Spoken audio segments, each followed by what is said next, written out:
स्यादेतत् प्रमाणेन कर्तव्यम अर्थम अवगम्य चेतनो हम चिकीर्षण करोमि इति कृति चैतन्यः सामानाधिकरणम अनुभव सिद्धम तदेतस्मिन् मते नावकल्पते चेतनस्य अकर्तृत्वात् कर्तुश्च अचैतन्यात् इत्यतः। पूर्व पक्षी कह रहा है ठीक है आपका कहना, लेकिन लोक में जो अनुभव है उसका विपरीत हो रहा है। आपने कहा पुरुष अकर्ता है ना, कहा अकर्तृश्च। तो पूर्व पक्ष कहता है लोक व्यवहार क्या है, चेतनो अहम चिकीर्षण करोमि, मैं चैतन्य हूं और करने की इच्छा रखता हूं इसलिए मैं कर रहा हूं। चेतन में ही कर्तृत्व का भान हो रहा है कि नहीं व्यवहार में। प्रमाणेन कर्तव्यम अर्थम अवगम्य, प्रमाण माने वेदादि प्रमाणों से मेरा कर्तव्य क्या है अकर्तव्य क्या है यह अच्छी तरह से पदार्थों को जानने के बाद ये कहता है मैं चैतन्य हूं, इसे मुझे स्वर्ग की कामना है और स्वर्ग की कामना की पूर्ति के लिए वेदों ने दर्शपूर्णमास याग का विधान किया है, अतएव मैं उस स्वर्ग फल पाने के लिए वेद विहित स्वर्ग की कामना वाला मैं दर्शपूर्णमास नामक याग को करना चाहता हूं और करना चाहते हुए मैं अब कर रहा हूं। ये भी बोलेगा ना जब करना शुरू करेगा। तो स्वयं में चेतनता, चेतना से स्वयं में कामना, कामना के अनुसार जो विधि ढूंढा, वेदों में कथित विधि को अपनाया, विधि के विहित कर्म को करने की इच्छा की, इच्छा करने के पूर्वक उस कर्मों को अनुष्ठान करता है। यह क्रम के आधार पर यदि कृति चैतन्य यह इसे मालूम होता है कृतित्व प्रयत्न और चैतन्य दोनों एक अधिकरण का विषय है। जो व्यक्ति अपने आप को चेतन मान रहा है वही व्यक्ति अपने आप को कर्ता भी मान रहा है। तो कर्तृत्व और चैतन्य दोनों एक में है, आत्मा में ही है। सामानाधिकरण्यम, सामानाधिकरण में एक अधिकरण में दोनों दिखाई दे रहा है। लोक व्यवहार के अनुसार एक ही अधिकरण में दोनों बात दिखाई दे रही है। कौन सी दोनों? चैतन्यता और कर्तृत्व। तदेतस्मिन् मते, लेकिन आपके जो सांख्य मत के अनुसार नावकल्पते, यह संभव नहीं है। चेतन से अकर्तृत्व, क्योंकि चेतन क्या है? अकर्ता है। कर्तुश्च अचैतन्य, क्योंकि आपके मत में क्या है? चेतन को अकर्ता मान लिया और जो अचेतन जो प्रकृति है उसको अकर्ता मान रहे हो। इसलिए चैतन्यता कहाँ रहा? आत्मा में, वहां कर्तृत्व आप नहीं मानते। और जो कर्तृत्व कहाँ है? मूल प्रकृति में, वहां चेतनता नहीं है। लेकिन लोक अनुभव क्या है? दोनों एक अधिकरण में होना, और आपके अनुसार तो भिन्न भिन्न अधिकरण में। चेतनता पुरुष में, कर्तृत्व प्रकृति में, भिन्न अधिकरण में हो गया। और व्यवहार क्या बता रहा है? दोनों एक अधिकरण में होना चाहिए। तो आपका सिद्धांत इसलिए गलत है। पूर्व पक्ष ने कहा इत्यतः, तो सिद्धांत कहता है तस्मात् तत्संयोगात् अचेतनम चेतनावदिवलिंगम गुणकर्तृत्वेपि तथा कर्तेव भवत्युदासीनः। तस्मात्, जिसलिए चैतन्य और कर्तृत्व दो भिन्न अधिकरण वाले हैं। पूर्व में हमने सिद्ध क्या कर दिया है? चैतन्य किस अधिकरण में? पुरुष में। कर्तृत्व प्रकृति में।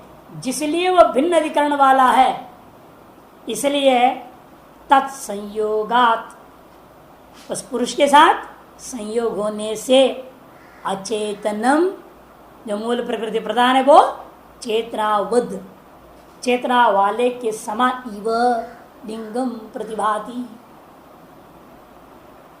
गुण कर्तृत्व, गुणों में वास्तव में कर्तृत्व था। गुणों में वास्तव में क्या था? कर्तृत्व। इन गुणों का पुरुष के साथ अनादिकाल में कभी संयोग हो गया। वो संयोग की वजह से वो कर्तृत्व जो गुण में था वो आरोपित हो गया चेतन में, और स्वयं गुणों में क्या आ गया? चेतनता आरोपित हो गया। ये सब संयोग की वजह से इसका धर्म उसमें, उसका धर्म इसमें, अन्योन्य अध्यास हो। प्रकृति का कर्तृत्व आत्मा में हो गया और आत्मा की चेतनता जड़ में आ गया, यह आरोप हो गया। तथा कर्ता एवं भवति उदासीन, इसी वजह से ये उदासीन पुरुष भी कर्ता के समान भाषित होता है। जैसे अचेतन होते हुए चेतन के समान भाषित होता है प्रकृति प्रधान, उसी प्रकार से उदासीन होता हुआ यह पुरुष भी अकर्ता होता हुआ कर्ता के समान भाषित होता है। अचेतन चेतन के समान भाषित होता है और अकर्ता कर्ता के समान भाषित होता है। तस्मादिति यतश्चैतन्य कर्तृत्व भिन्नाधिकरण युक्ति तो सिद्धे, जिसलिए मैंने पूर्व में अब तक के कारिकाओं में चैतन्य और कर्तृत्व इन दो चीजों को भिन्न भिन्न अधिकरण में रहने वाला ऐसा हमने सिद्ध कर दिया है। यह प्रतिमा का द्विवचन है, ये चैतन्य कर्तृत्व नपुंसक लिंग प्रतिमा का द्विवचन, ज्ञानम ज्ञाने ज्ञानानि से दो चीजें हैं, चैतन्य और कर्तृत्व। ये दोनों कहाँ रहते हैं? भिन्न भिन्न अधिकरणों में। यह बात पूर्व से ही मैं युक्ति से सिद्ध कर चुका हूं। युक्तितः सिद्धे सद्विवचन पर कर दिया, युक्ति से दोनों बातें सिद्ध हो चुकी हैं। तस्मात् इसीलिए यदि उल्टा आपको भाषित हो रहा है, अचेतन में चेतनता भाषित हो रहा हो और चेतन में कर्तृत्व भाषित हो रहा हो, क्या है वो भ्रांति है। भ्रांतिर्यम इत्यर्थः, उल्टा भाषित होने का मतलब है वो भ्रांति है। लिंगम महदादि सूक्ष्म पर्यंतम वक्ष्यते, लिंग से क्या लेना? महदादि सूक्ष्म भूतों पर्यंत की जो सृष्टि है वो सारे का नाम लिंग शरीर। ये बात आगे हम कहेंगे, कारिका 40वीं कारिका में कहेंगे बात। ये जो सूक्ष्म शरीर है जड़ है ना, ये महदादि सूक्ष्म पर्यंत जितना भी है ये जड़ है, लेकिन उसमें चेतनता के समान भाषित हुआ, चेतन के समान भाषित हो गया। भ्रांति का कारण क्या है? तत्संयोग कारिका, तत्संयोग में तत्सन्निधानम, पुरुष की सन्निधि मात्र। संयोग माने ये नहीं समझना दो का जुड़ जाना, प्रकृति और पुरुष जुड़ गए, दोनों की सिलाई हो गई, नहीं, ऐसा कुछ नहीं हुआ। सन्निधि मात्र से हो जाता है, समीप में उपस्थित होने मात्र, सन्निधान। अतिरोहितार्थमन्यत, शेष कार्य का अर्थ स्पष्ट है, कुछ छिपी भी नहीं है, इसलिए उसकी व्याख्या नहीं कर रहे। यहाँ पर एक श्लोक है, तथा च उत्तम चेतनाधिष्ठाता बुद्धिस चेतनेव विभाव्यते कर्तृष्व अवस्थितश्चात्मा भोक्ता कर्तेव लक्ष्यते। चेतन अधिष्ठाता बुद्धि, चेतन में अधिष्ठित होकर के जो बुद्धि है, चेतन में अधिष्ठित हुआ जो बुद्धि है वो चेतन के समान भाषित हो जाती है। और कर्तृषु अवस्थितश्चात्मा, कर्तृषु माने गुणेशु, कर्ता कौन है?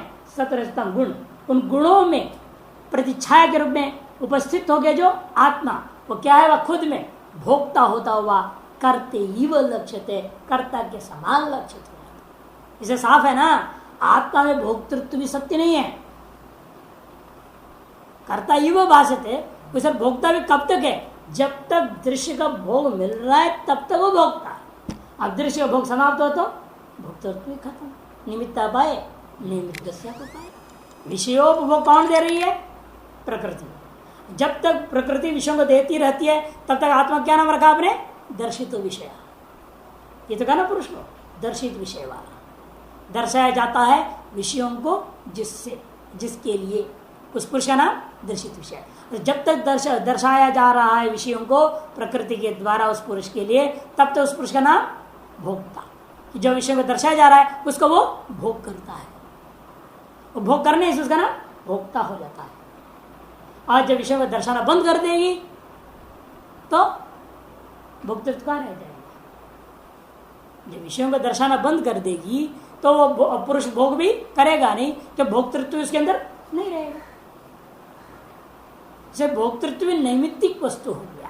यावत काल पर्यंत प्रकृति विषय को भोग कराती रहती है, विषयों को प्रदान करती रहती है, तावत काल पर्यंत पुरुष भोक्तृत्व रहता है। चेतनाधिष्ठाता बुद्धि चेतनेव विभाव्यते कर्तृषु अवस्थितश्चात्मा भोक्ता करते व लक्ष्यते। कर्ताओं में अर्थात गुणों में अवस्थित हुआ जो यह आत्मा है, यह भोक्ता होता हो भी कर्ता के समान भाषित होता है। ऐसी इस कारिका के संबंध में लोगों ने लिखा है। अब तत्संयोगात इत्युक्तम, आपने कह दिया उस पुरुष के साथ संयोग होने से, लेकिन संयोग कैसा हो सकता है? दो का बीच में संयोग होता है। संयोग हमेशा होगा तो दो का बीच में होगा, एक में खुद पे का कोई संयोग हो नहीं सकता, दो का बीच में ही संयोग होता है। भिन्नयोः संयोगो अपेक्षा बिना न च भिन्नयोः संयोगो अपेक्षा बिना, अपेक्षा के बिना दो के बीच किसी प्रकार का संयोग नहीं हो सकता। लेकिन ही दो के बीच में किसी प्रकार का संयोग है, वह जरूर कोई ना कोई अपेक्षा है,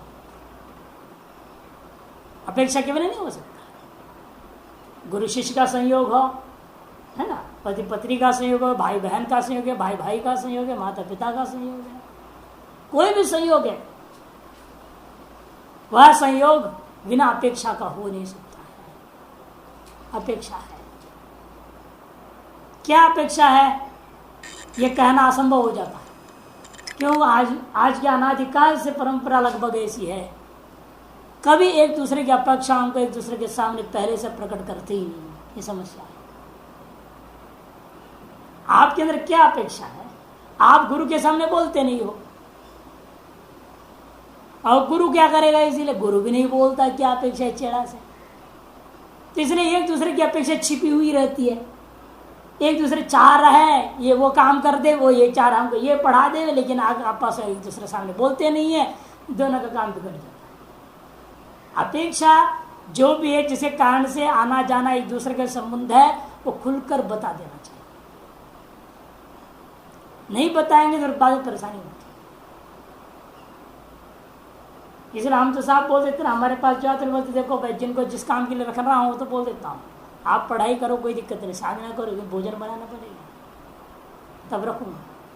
वही कहा कि कंप्यूटर सेवा करना पड़ेगा तब रखूँगा। कुछ सेवा तो करनी पड़ेगी। आश्रम एक बैठा रहेगा 10 काम करते रहेंगे, चलेगा नहीं।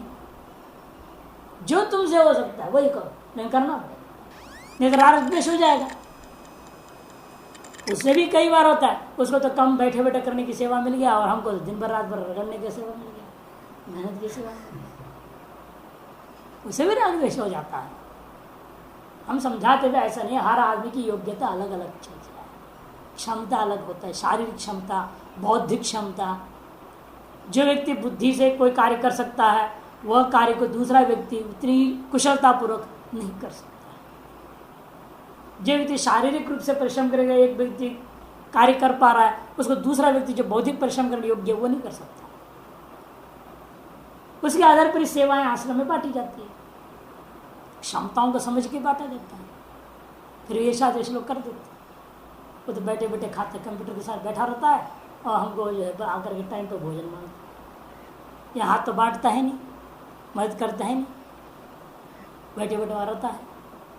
लोग ऐसे चिढ़ते, गलत है। फिर समझौता कराने की कोशिश करता हूँ, एक को समझाओ, उसको समझाओ, उसको समझाओ, समझ में आवे तो ठीक, नहीं तो जाओ, और क्या कर सकते। हर व्यक्ति की क्षमता है। एक बार ऐसे हम लोग हरिहर कलश ज्ञानपीठ में थे, एक आचार्य वो मिट्टी खोदने काम करने लग गए। मिट्टी खोदते थे, तो पहाड़ काटे ना, वहाँ पर बहुत पहाड़ काटे, पहाड़ काटने का काम चल रहा था, तगड़े थे आचार्य, वो करने लगे। अब जो नीचे थे कोठारी महंत, वो अपेक्षा कर हम भी करें, भाई हमारे शरीर उसके लायक है नहीं उस काम, संपल उठा के गड्ढा पैर को काटने की। एक समय था वो किया भी है, हमारे गुरु आश्रम में हम लोगों ने किया है, यहाँ वो शरीर में क्षमता नहीं रही। अब बोले उनके अंदर अपेक्षा रही, बोल तो सकते नहीं थे कि दिन भर तो पढ़ा रहा है, कब करेगा, ये भी तो प्रश्न है। सवेरे 6 बजे से रात्रि 9 बजे तक पढ़ा रहा है, टाइम कब जाके खोद रहे, रात्रि 12 बजे खोदूंगा मैं, दिन भर पढ़ा करके। अंदर से अपेक्षा है, लेकिन वो देख रहे हैं दिन भर पढ़ा रहा है, इसलिए इसको बोल भी नहीं सकते, तुम भी थोड़ा कभी करो, और चाहते भी ये भी करें। उनकी एक गले की बड़ी हड्डी फंसी हुई थी, अपेक्षा लिए हुए परेशान है, और हम तो अपने मस्ते मस्ते पढ़ा रहे हैं, अपने वॉकिंग कर रहे हैं, फिर आ रहे, खा रहे, पी रहे, आरती मन कर रहे, फिर पढ़ा रहा हो, चल रहा। बहुत दिन बाद जब खिटर पिटर होने लगा, अंधेरी अंदर राजनीति होने लगी, विद्यार्थियों को गुटबाजी होने लगा, तो मैं ध्यान दिया इस बात में, क्या बात है, क्यों ऐसे हो रहा है खिटर पिटर, विद्यार्थी लोग परेशान आपस में। तब एक विद्यार्थी ने बोला, उन्होंने कईयों के सामने से कहा, मैंने कहा जब मूर्ख लोग कोठारी बनते हैं तो यही होता है, उनको विवेक है नहीं, वैराग्य है नहीं, अंगूठे छाप वाले मूड होते हैं कोठारी को, उन्हें क्या समझ में आता है विद्वान क्या हुआ है, क्या हो, उसका परिश्रम क्या है, वो शादी के बुद्धि से इतना परिश्रम, शरीर तो आधा हो गया ऑलरेडी उसका, दिन भर पढ़ाते वो खोदेगा वहाँ पे। फिर हमने एक दिन नीचे बैठी मीटिंग बुला करके बोला बात उसके सामने, मैं लगा तुम पहले सफल उठा, कोठारी बन गया इसका मतलब क्या है, तुम्हारे पद के साथ ही जुड़ा है क्या, तुम काम नहीं करना चाहिए, सेवा नहीं करना चाहिए, तुम भी बैठ के हिसाब किताब तो लिख रहे हो, 2 रुपए का 4 रुपए लिख देते हो, 2 रुपए का पान खा जाते हो, पान पर बेईमानी करने के लिए कुर्सी तोड़ रहे हो लाल पहन करके, और दूसरा ईमानदारी से बैठ के पढ़ा रहा है, उसे तुम्हें अपेक्षा कर रहे हो सफल चला है, तुम भी चला दो, तुम क्यों कुर्सी तोड़, ऐसे ऐसी विचित्रता होती है। अपेक्षाएं किस कदर, किससे कौन चीज की अपेक्षा करना चाहिए ये भी लोगों को पता ही नहीं। आज सारे रिश्ते टूटते क्यों हैं, चाहे गुरु शिष्य का है, चाहे भाई भाई का है, भाई बहन का है, चाहे पति पत्नी का है, बाप बेटे का है, माँ बेटे का है, माँ बेटी की है, सारे रिश्ते आज जहरीले हो रहे हैं। कारण किससे क्या अपेक्षा करनी चाहिए इसको पता ही नहीं। जो चीज की अपेक्षा नहीं करना चाहिए उसकी अपेक्षा करने लगता है, अपेक्षा पूर्ति नहीं होती, संबंध टूट जाता है। या प्रकृति पुरुष के बीच में भी यही हाल है, यह अनादिकालीन परंपरा होगा नहीं, इसलिए ये दोनों में भी अपेक्षा है। कहते अपेक्षा कभी नहीं, दोनों का संयोग हो ही नहीं सकता। सामान्य नियम बना रहे, यो यो संयोग सा सापेक्षा भवितुमर्हति, जो कुछ भी संयोग होगा वह निश्चित रूप में अपेक्षा से होगा। और वह अपेक्षा का है, क्या हो सकता है, यहां प्रकृति पुरुष के बीच में कहते उपकारी उपकारक की आकांक्षा है, न चाहिए हम उपकारी उपकारक भाव बिना इति अपेक्षा है तुम उपकार आहा। और वह उपकारी उपकारक, यह इसको उपकार करना चाहता है, वह इसको उपकार करना चाहता है, एक दूसरे के उपकारी उपकारक भाव संबंध को लेकर के ही, अपेक्षा को लेकर के ही संयोग है। ये वास्तविक संयोग है। धनादि की अपेक्षा करना बिल्कुल गलत है। एक दूसरे को आगे बढ़ने के लिए उपकार करने की अपेक्षा होनी चाहिए, सहयोग देने की अपेक्षा। एक दूसरे को सहयोग दो, वो आगे कैसे बढ़े, आगे कैसे बढ़े, गिराने की प्रयास नहीं करना है, आगे बढ़ाने का प्रयास करना है। यही सबसे बड़ा मनुष्य का धर्म है, यही संबंधों का धर्म है, चाहे मित्रता का संबंध है, चाहे कोई भी संबंध। और विवाह वगैरह भी क्या है, नियम ये था, धार्मिक संबंध है, ये धर्म के लिए ही है। जिसे धर्म पत्नी कहा जाता था कि वो उसका कर्तव्य है कि वो पति को धर्म में लगावे, धर्म कार्य में सहयोग दे। और पति का भी इसलिए कर्तव्य बनता है पत्नी को धर्म कार्य में लगावे और धर्म के कार्य में सहयोग दे, तभी एक दूसरे की अपेक्षा वास्तव में पूरी होती है और मनुष्य जन्म सफल होता है। इसे एक भाई कोई धार्मिक कार्य कर रहा है, दूसरा उसको सहयोग नहीं देता है, वो गलत है। धार्मिक कार्यों में धर्म के लिए भाई भाई का संबंध है, भाई बहन का संबंध, सारी चीजें धर्म के लिए ही है पहले, अब भी शास्त्र अनुसार है ना, धर्म के लिए ही संबंध है। गुरु शिष्य का संबंध भी धर्म के लिए ही है, साधना के लिए, मोक्ष के लिए, मोक्ष के मार्ग में आगे बढ़ना है, उसके लिए ही संबंध होता है। और संबंध में अब महत्व दे देते किसको, लेकिन धनादि को, तब जाकर काम खराब हो जाता है। व्यवस्था को, अधिकार को, इन चीजों को जब महत्व दे देते हैं, संबंध बिगड़ जाते हैं। और संबंध धर्म पर आधारित हो जाए, धर्म के लिए ही हो जाए, फिर कभी संबंध टूट ही नहीं सकते, कोई भी संबंध नहीं टूट सकता है। लेकिन जब महत्व हम दूसरी चीज को दे देते हैं तो धर्म को गौण कर देते हैं, भूल जाते हैं हम क्यों संबंध किए हैं, हम क्यों आए हैं, इस बात को भूल जाते हैं। मैंने ये किया, मैंने वो किया, मैंने ये सेवा की, मैंने वो सेवा की, मेरे को ये अधिकार है। मेरे से कौन बोलते बोले, उल्टा गुस्सा हो जाता है, ऐसे कैसे बोल दिया गुरु जी ने, हमने इतनी सेवा करी है। अब बताओ, तो सारी सेवा का फल क्या चाह रहा है वो, इसका मतलब गुरु से प्रशंसा चाह रहा है, अधिकार चाह रहा है, धन चाह रहा है, सारा समझ बेकार हो गया। सेवा का फल की अपेक्षा करना और सेवा धर्म है मान के नहीं करना, वह गुरु शिष्य का संबंध को तोड़ देता है। वो सेवा एक दिन खत्म हो जाए, बीच खत्म हो जाती है। और यही अधिकतर हो रहा है। सेवा करने वाले कहते हैं भाई गुरु जी हमारे को, हमको ये ग्रंथ पढ़ाएंगे तो हम उनकी सेवा करते रहेंगे, नहीं पढ़ाएंगे तो हम सेवा नहीं करेंगे। अब बताओ अपेक्षा कहाँ चला गया, इतनी संकुचित बुद्धि हो जाती है। इसलिए कहते हैं उपकारी उपकारक भाव रूपी अपेक्षा ही वास्तविक अपेक्षा है। उसी अपेक्षा को लेकर प्रकृति और पुरुष ने क्या किया है, अनादिकाल में संयोग हो गया है। इसी उपकार क्या था वो बता रहे पहले इस कारिका में, पुरुषस्य दर्शनार्थम कैवल्यार्थम तथा प्रधानस्य पंगबंधवद उभयोरपि संयोगस्तत्कृतः सर्गः। पुरुष के लिए का संबंध जो हुआ है कैवल्यार्थम और प्रधान से दर्शनार्थम। पुरुष प्रधान के साथ संयोग क्यों किया है, अपना कैवल्य के लिए।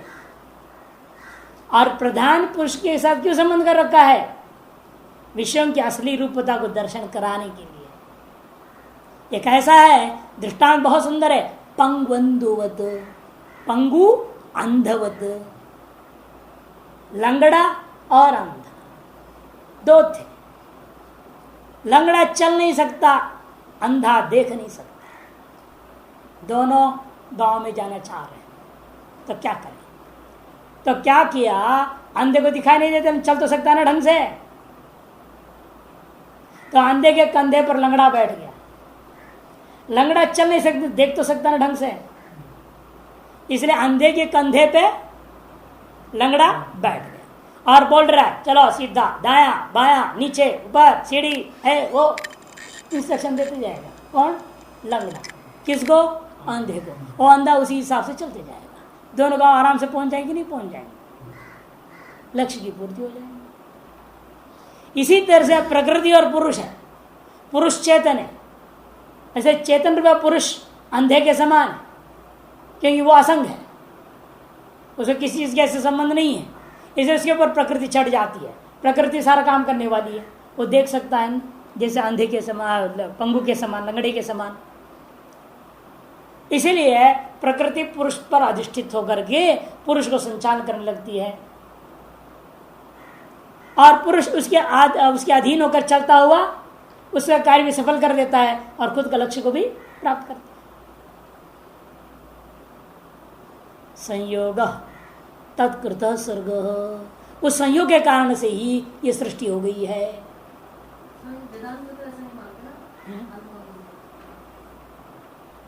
ऐसे इसलिए मानना पड़ता है, दोनों को स्वतंत्र और नित्य मान लिया ना, इसलिए मानना।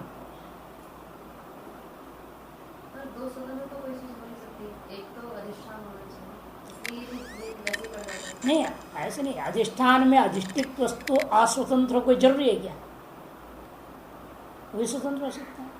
तो दो स्वतंत्र तो रह नहीं सकते, क्यों नहीं, तो एक ही चीज होती है। नहीं ये तो हम लोग वेदांत संस्कार से बोल देते हैं, वेदांत संस्कार से हम लोग बोल रहे हैं। इन दो वस्तु एक साथ स्वतंत्र में क्या आपत्ति, दो सिंह स्वतंत्रपने एक साथ चल रहा है कि नहीं चल रहा है, उड़ रहे कि नहीं उड़ रहे, स्वतंत्र एक दूसरे से निरपेक्ष होकर असंबद्ध होते हुए दो स्वतंत्र रूपेण सिंह एक साथ पैदा हो सकते हैं और दोनों के दोनों गांव में अधिष्ठित है। अब यहां पर कहते हैं हम एक दूसरे में अधिष्ठित कर दो, एक दूसरे पर अधिष्ठित होकर के कार्य कर रहे हैं। और आप कहेंगे अन्योन्याश्रय दोष आएगा, भैया तो सभी में आएगा, माया का माया अधिष्ठित कैसे हुई, कब हुई, तो आप भी कहेंगे अनादि, कहेंगे नहीं कहेंगे, वो भी अनादि कहेंगे, फर्क क्या पड़ता है। प्रश्न उठता है यहाँ और वहां में अंतर इतना, असली जवाब इसका ये होता है स्वातंत्र के कारण से नहीं, नित्यता के कारण से परेशानी नहीं होती है। परेशानी ये है जिस प्रकार से अनादि काल में पुरुष का संयोग, पुरुष के साथ प्रकृति ने संयोग कर दिया, सृष्टि हुई, मोक्ष हो गया। मोक्ष प्रकृति बनी रहेगी ना, क्योंकि वो भी सत्य है, बनी रहेगी तो दोबारा संयोग कर सकती है, दोबारा कर सकती है उसी प्रकार। लेकिन वेदांत में समस्या नहीं है कि माया मिथ्या हो जाती तो असत्य हो गई, वो रहती ही नहीं, दोबारा संयोग कहां से होगा? हाँ वो तो फंसेगा, वो तो वेदांत में इसी आधार पर खंडन करते हैं। लेकिन उसका कहना है, वो भी दृष्टांत पकड़ता है इस तरह की चीजें, भाई कोई जरूरी नहीं दोबारा होगा, जरूरी नहीं। वो दृष्टांत दे लेता है, जैसे मान लो एक माता है, माँ है, बच्चे को दूध दे रही है, ये जरूरी है क्या कि वो बेटा बना रहेगा तो जिंदगी भर माँ के स्तन से दूध निकलते रहेगा और जिंदगी भर पिलाती रहेगी बेटे को? बेटा बड़ा हो रहा है, उसके बच्चे हो गए तो भी माँ का दूध पीते रहेगा क्या? और माँ के स्तन से दूध निकलेंगे क्या? यावत काल पर्यंत पुत्र का आवश्यकता माना जाता है संतान तक, तब तो उसके अंदर भावना बनती है और उसे उम्र एक स्थिति समय है, 9 महीना 10 महीने 1 साल 1.5 साल अधिक से 2-2 साल भी देखी गई है, तब तक के स्तन से दूध निकल, उसके बाद उसके जिंदगी भर भी नहीं निकलता उस माँ के स्तन से, कहाँ निकला? इसका मतलब क्या? पुरुष संयोग भी है, सारा चीज है, संतान सामने है, पुत्र सामने खड़ा है, तो ये भाव जगती नहीं है, न दूध होता है। इसे प्रकृति रहे, सामने पुरुष भी रहे, कोई जरूरी दोबारा संयोग हो जाएगा? उसका युक्ति है उनके पास भी। अब इस युक्ति को काटिए, कैसे काटेंगे? वेदांत या फंसता है। तब हम कहते हैं मातृपुत्र संबंध है क्या? पुरुष प्रकृति का संबंध, एक बात। दूसरी बात, मातृ में जो ये शक्ति आप दिखा रहे हो, दुग्ध प्रदान की शक्ति, वो नैमित्तिक है। पुत्रोत्पत्ति पर पुत्र जीवन मात्र के लिए अपेक्षित है। जब पुत्र जीवन जो है अन्य साधन संपन्न होने लगता है, आते वो खत्म हो जाता है। रोटी आटी खा के जीने लग गया बच्चा, अपने आप इसलिए समाप्त हो जाता है। लेकिन पुरुष क्या अन्य साधनों से भोग को प्राप्त करेगा कि प्रकृति भोग देना बंद कर दे रही है? दृष्टांत विषमताएं बहुत आ जाते हैं, इसे दृष्टांत बन नहीं सकता है। देखिए और आगे आएगा विचार, सब देंगे अनेक प्रकार की। यहाँ देंगे गौ और बछड़े का देंगे, गौ और बछड़े संबंध का दृष्टांत देंगे। पुरुष से प्रधान से कर्मणि षष्ठी, प्रधान से में कर्मणि में षष्ठी कर देना, प्रधानम ऐसा कर। प्रधान से सर्व कारण से यद दर्शनम पुरुषेण तदर्थम, प्रधान का जो सकल वस्तुओं का जो कारण है उसका जो दर्शन है पुरुष के द्वारा, उसके लिए दर्शनार्थम इसका व्याख्या। तदनेन भोग्यता प्रधान से दर्शिता, इस तरह से प्रधान के अंदर भोग्यता आ गई। प्रधान कैसा है? भोग्य। तदश्च भोग्यम प्रधानम भोक्तारा मंत्रण न संभवती, भोग्य गया प्रधान और भोक्ता के बिना हो नहीं सकता। इति युक्ता अस्य भोक्तर अपेक्षा, इसलिए प्रधान के अंदर भोक्ता की अपेक्षा है। और पुरुष के अंदर क्या अपेक्षा है? पुरुषों से कैवल्यार्थम,